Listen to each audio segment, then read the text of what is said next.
আল্লাহ রাব্বুল আলামিন বলেছেন, ওয়ামা মিন দাব্বাতিন ফিল আরদি ইল্লা আলাল্লাহি রিজকুহা।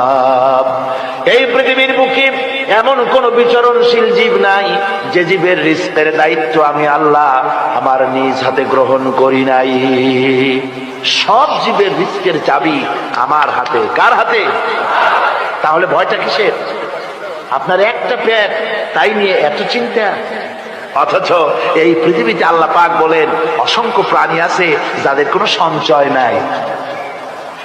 শকুন, শকুনের মরা গরু অনেকগুলি ব্যাংকে জমা আছে নাকি? কবে কোথায় একটা মরা গরু পাইছে আর খোঁজ নাই, খবর নাই। ওগুলা কি না খাইয়া মরতে দেখছেন রাস্তায় পথে ঘাটে? সুবহানাল্লাহ।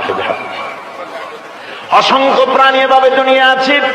আল্লাহ রাব্বুল আলামিন বলেন যাদের কোনো সঞ্চয় নাই, যারা কোনো সঞ্চয় করে না, এ ধরনের সাপগুলি, শিয়ালগুলি, বাঘগুলি, পাখিগুলি, জলচর প্রাণী, স্থলচর প্রাণী আর অন্তরিক্ষে মহাশূন্যে উড়ে বেড়ায় যে সব প্রাণী, এ ধরনের শত সহস্র কোটি কোটি প্রাণী, তারা সকাল বেলায় খালি পেট নিয়ে বেরিয়ে যায়।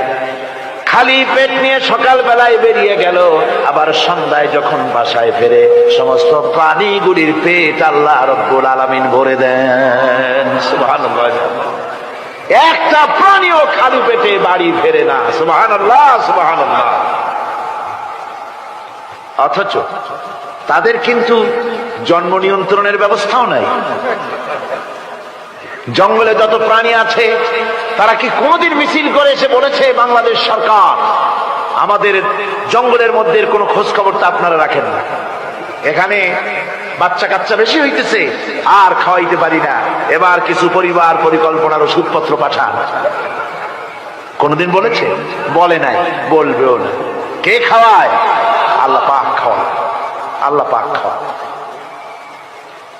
সুতরাং আল্লাহ রাব্বুল আলামিন রিজকের মালিক, একথা বিশ্বাস করতে হবে।